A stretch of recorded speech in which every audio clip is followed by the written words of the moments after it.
He's a legend. All the way from Hogwarts, please welcome Mr. Pete Heat. Hey. Hi, thanks a lot. How you doing? Yeah. By the way, do unmute yourselves. Feel free to get involved and shout stuff out for this, because otherwise, what happens is I do a trick and then it's just silence and I feel bad. So right, let's do this. So to begin with, I have quite predictably got a little pack of cards here, because that is what magicians have. Now, obviously, nobody can pick a card, not in the traditional sense. So what we're going to do instead is I've picked a card and you as an audience are going to guess my card. So that's what's going to happen. It's like a reverse magic trick. So earlier I took one card out of the pack. I had a little look at it and I put it back in the pack the wrong way up. So what's face down in the pack. So I know what it is, but obviously you don't. This is just a random card. Could be high, could be low, could be anything. I don't know. Maxine, just because I saw your name first, you're going to do the first bit of mind reading. Is my card a club, a heart, a spade, or a diamond? I'm going to go with a spade. It is a spade. Oh my God, Maxine, everybody, incredible. And let's see who else. Emma Murray-Jones. Hi. We've established. Hi. Hello. We've established that my card is a spade. Maxine was confident, but this could still be anything. It could be high, medium, low. Specifically, what do you reckon it is? The something of spades, but what? Out loud, Emma. I'm not a mind reader. Queen. What do you reckon? Is she frozen? I think she might have frozen. Queen. Oh, did you say queen? Is that right? Could everyone? Did you say queen? I thought she said queen. Yeah. I mean, I would obviously say queen. Okay. All right, then it's settled. Okay, so there's the queen of spades, and obviously with this procedure we could have found any card in the pack, right? That's pretty fair. Could have said any suit, any value. Earlier, like I say, I did take one card out of here, turned it around, put it back in the pack. I'm going to spread through. They're all facing one way, exactly as I described, except for one. Now, that could have been anything. But it's the Queen of Spades. Ta-da! Good work. Yeah, Wow. thank you. That's a good start, but let's take that a little bit further. So for this next thing, we're going to have one chosen in a slide. Thanks for the thumbs up, Marianne, a big yellow thumbs up. We're going to do something a little bit different now. So if I spread through there again, and I'll just do that again because it looks nice. Whoa. And then give them a little shuffle. We're going to have another one selected. So I'm going to stand up for this. And as they go past the lens, can someone just shout stop at some point? Stop. Okay, so what do you reckon? This one, so let's call this one, let's call this one 2, and let's call this one 3. What do you reckon? 2. 2, this one in the middle. I'm going to turn it towards you. Can you see what it is? Yeah. Yeah, okay, and I'll be honest with you, I've got a screen here as well, so how can I? I'm going to go with the Jack of Spades. Oh my God, it is, that's incredible. So what we're going to do with the Jack of Spades is this. I'm going to grab a pen and we're going to mark the card to make it distinctive. So you got these little white borders there. I'm going to write a random word on one of these borders. Now, the more random, the better for this, just so we know it is a one-of-a-kind thing. So this could be anything. It could be aardvark, it could be potato. Who's got a random word in their head for me? Out loud? Colander. Colander, nice. Okay, thank you. So we have a Jack of Spades with Colander, which is indeed suitably random. So I'm going to write that on there. In fact, I'll write it on both sides so you can see whichever way up it is, because I'm a professional. So Colander, Jack of Spades. Now, the reason for doing this is to make the card as distinctive as possible, so I don't have a duplicate of it, right? Because obviously it's very unlikely I have a Jack of Spades in my pocket that says Colander on it, right? Yeah, I mean, obviously, right? I'm just kind of saying the obvious. Colander.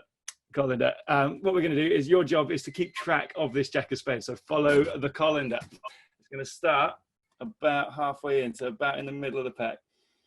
It's going to jump. Watch this really closely. It's going to jump from the middle of the pack back up to the top. So this top card here is the Jack of Spades. Wow. Thank you. I'll show you that again. Watch. So in the middle. On top. Now, I could just keep doing that, obviously, so I'd put it in the middle and it would jump up. But if I kept doing that, you'd start to think I must have a duplicate. So let me first of all show you that they genuinely are all different. There's no extra Jack of Spades in there. And then secondly, just so you can see, it really is this one that's going in. I'm going to give it a little bend. This is something that card cheats do if they want to keep track of a specific card. Put a little bend in it. They call it a crimp. This is way less subtle than what you do in a game of cards. Obviously, this looks suspicious. But what you do, you bend the card like that. And then the reason for doing that is if you put that in the middle, you can see hopefully the shape of it, right? Yeah, see what I mean?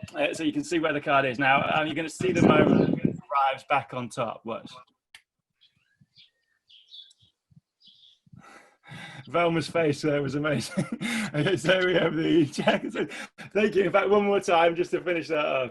If I leave that card sticking out of the pack so that you can see it is actually in there, right? You see that? It definitely is in there. And I'm going to leave it right in the lens of the camera so I can't even move it without it being obvious. Watch. It's not on top. Okay, it's not there.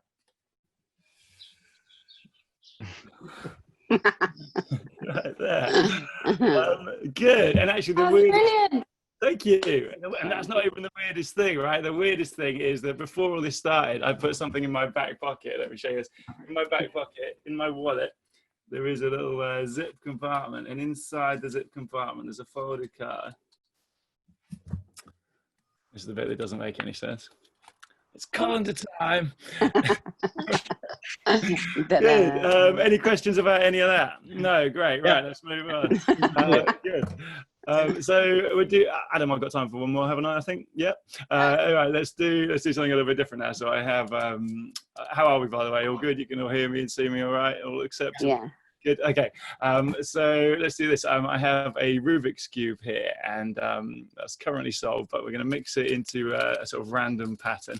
And just in case you think I'm doing some special mix that actually puts it into a special memorized order, I'm going to get someone to help me mix it. So for this, let's have a look here. Joanna Hibbett, hello. Hi, Joanna. Hi. Hi. Do you want to get involved for a second? Sorry? You want to get involved with the trick for a second? Can I recruit you? Yeah. Thank you very much. Okay, brilliant. So Joanna, you're going to help me mix this into a random pattern, if that's okay. And to do that, basically, it's pretty simple. You're going to just name different sides of the cube. I'll give you an example. Whatever side you name, I will twist. So it's the sides are left, right, top, bottom, front, and back. Right. So there's 6 sides of the cube. And we can do as many or as few of those as you want. Let's do at least say 5 or 6 just to make sure it is actually getting mixed a bit. But then after that, you can stop at whatever point you want. And then after that, I'm going to try and solve it in hopefully, well, as quickly as I can. But anyway, so I want you to make sure that it isn't in some preset order before we do it. So right, what sides should we twist? Front. Front, that's 1. Left. That's 2. Left. That's 3. Right. That's 4. Bottom. That's 5. Top. That's 6. Back. That's 7. Right. That's 8. Front. That's 9. Bottom. That's 10. By the way, I'm just going to keep going as long as you do. So stop whenever you want. 10's a good number. Okay, perfect. That was that 10. Yeah, great. Okay, brilliant. Thank you. So that, and hopefully you could all see I was doing exactly what Joanna said, right? I was genuinely mixing it, and it is in a random order. This is the weird thing though. I didn't actually want you to mix it because I was going to solve it. That's not actually what I was going for. I don't know if any of you have noticed what's in the background of my shot, which is there's a cupboard here, and sitting on a shelf in the cupboard, and do say if you saw this, there's a little Rubik's Cube on the shelf. Because I'm sure quite a few of you will have noticed that already, but if not, there it is. There's a Rubik's Cube on the shelf behind me that I mixed up earlier behind glass, and that's been sitting there the whole time. Now, this cube that you've just mixed, Joanna, looks very familiar to me, and I'm going to show you these cubes side by side and show you what I mean. If I hold them like this, hopefully, I don't know which way around. Can you see that? Yeah, that's the way it is. Look at the patterns on the cubes. That's pretty crazy, right? But it's not just one side. Thank you. I mean, every single side of the cube is exactly the same as what Joanna has just done, which is incredible. Joanna is a genius. Thank you. Brilliant. Thanks. So pretty cool, right? But actually, just to finish that off, I will solve it because this is the reason I've got Rubik's Cubes all around the house is I've been trying to solve them as quickly as I can. I'm going to try and do this in hopefully less time than it took to mix it. In fact, hopefully even in just like 2 or 3 seconds. So for this, watch the cube. Okay, and by the way, this isn't like a trick where I switch it for a solved one.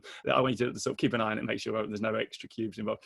So watch, I'll do this as quickly as I can, right? Are you ready? Don't blink.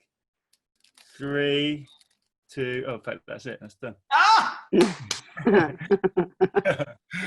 Good. And that. Then. Thank you very much. Cool. That's the end of that. Cheers. I'm going to leave you there, I think. I've been Pete Heat. Yeah, I'm going to pass back to Velma, I think. See you later. Wow. Thank you. Yeah, thank you. Done. Thank you, Pete Heat. That was amazing. And what? Not only is that such an amazing talent, but your hair is extraordinary. The only one in the pandemic who's actually looking better. That's amazing. Give it up for Pete, everyone. Thank you. Thank you very much.